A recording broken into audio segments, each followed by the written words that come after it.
Court में मनीष सिसोदिया जी की bell का केस सुना जा रहा था, तब सुप्रीम कोर्ट ने प्रोसिक्यूशन से बहुत तीखे सवाल पूछे। उन्होंने बार बार ईडी से एक ही सवाल पूछा कि आपके पास मनीष सिसोदिया जी से जुड़ी हुई मनी ट्रेल कहाँ है? क्या उनके पास पैसा आया? क्या उनके परिवार के पास पैसा आया? क्या उनकी किसी परिवार के या उनसे किसी जुड़ी हुई कंपनी के पास पैसा आया?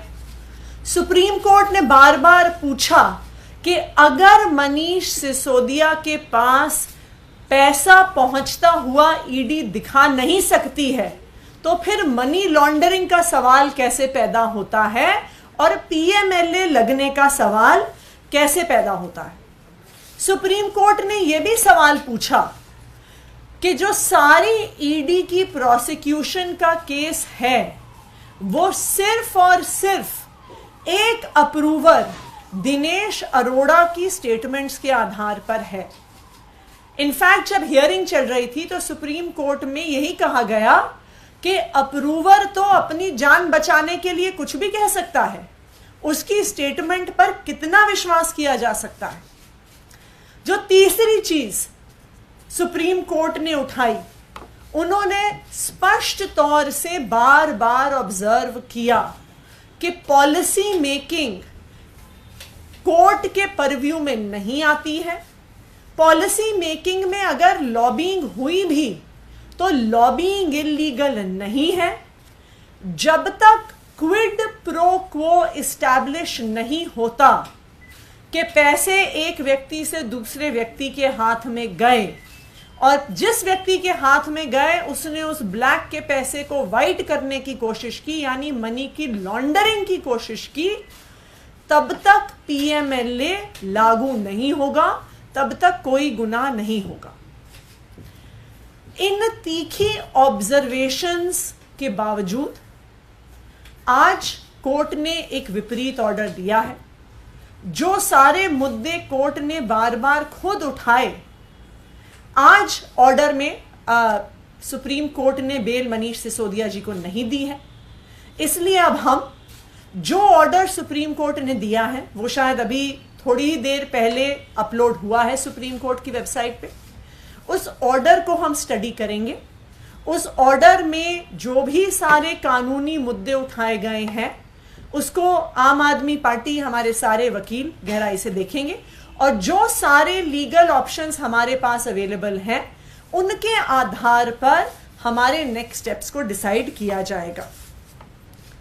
सुप्रीम कोर्ट का हम सम्मान करते हैं, लेकिन उस सम्मान को करते हुए भी हम बहुत सम्मान पूर्वक ये कहना चाहते हैं कि हम आज जो सुप्रीम कोर्ट ने निर्णय दिया है उस निर्णय से असहमत हैं और उस निर्णय को लेकर आगे क्या क्या कानूनी कार्रवाई हो सकती है उसको बिल्कुल एक्सप्लोर करेंगे।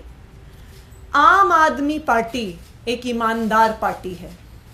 अरविंद केजरीवाल और मनीष सिसोदिया के नेतृत्व में जो दिल्ली सरकार चली है और आज भी चल रही है, आज तक 1 रुपए के भ्रष्टाचार में भी कोई भी आम आदमी पार्टी का नेता शामिल नहीं हुआ है। आम आदमी पार्टी ईमानदार थी, ईमानदार है और ईमानदार रहेगी। और मुझे आज भी इस बात पे पूरा भरोसा है कि आम आदमी पार्टी पे कितने केसेस होते रहें, लेकिन आखिरकार एक भी पैसे के भ्रष्टाचार का सबूत सामने नहीं आएगा, क्योंकि ना आम आदमी पार्टी ने कभी भ्रष्टाचार किया है ना कभी भ्रष्टाचार करेगी। धन्यवाद।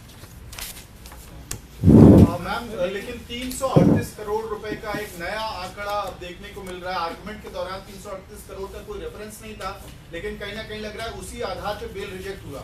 देखिए, ये 338 करोड़ क्या है, ये तो एक बारी ऑर्डर आएगा तो उसको स्टडी करना पड़ेगा। लेकिन जो पॉइंट सुप्रीम कोर्ट ने खुद उठाया था कि ये पैसा मनीष सिसोदिया के पास पहुंचा या नहीं पहुंचा, क्या उनके पास पहुंचा, क्या उनके किसी परिवार के व्यक्ति के पास पहुंचा, या उनकी किसी परिवार से जुड़ी हुई किसी कंपनी के पास पहुंचा, ये सवाल, इस सवाल का जवाब तो आज भी वही है। क्योंकि ईडी के अपने आरोपों में भी मनीष सिसोदिया के पास कोई भी पैसा पहुंचते हुए वो नहीं दिखा रहे हैं। तो ये 338 का फिगर क्या है, ये सुप्रीम कोर्ट की बहस में नहीं आया था आज तक। और ये 338 करोड़ का मनीष सिसोदिया जी के साथ क्या लिंक है, इसको भी एक बारी ऑर्डर देख के समझना पड़ेगा। लेकिन जैसे मैंने कहा, आम आदमी पार्टी एक ईमानदार पार्टी है।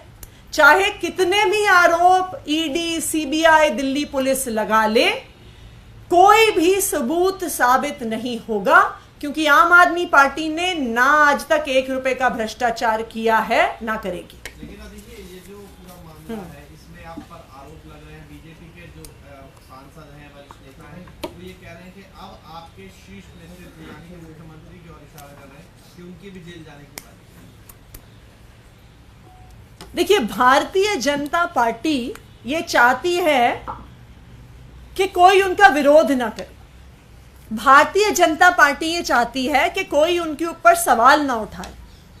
भारतीय जनता पार्टी ये चाहती है कि कोई उनके भ्रष्टाचार को उजागर ना करे।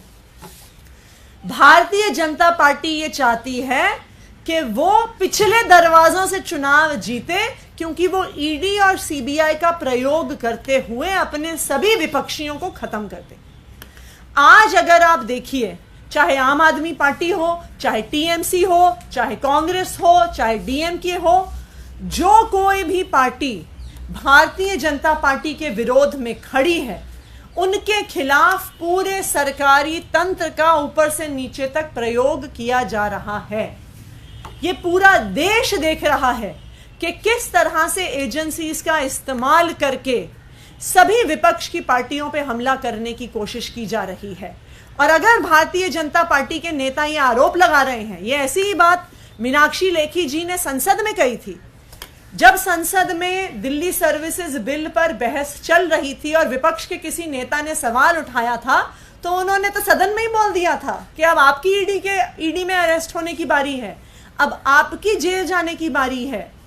ये भारतीय जनता पार्टी के सत्ता का अहंकार है, लेकिन इस सत्ता के अहंकार का जवाब देश की जनता देगी। एक आखिरी सवाल,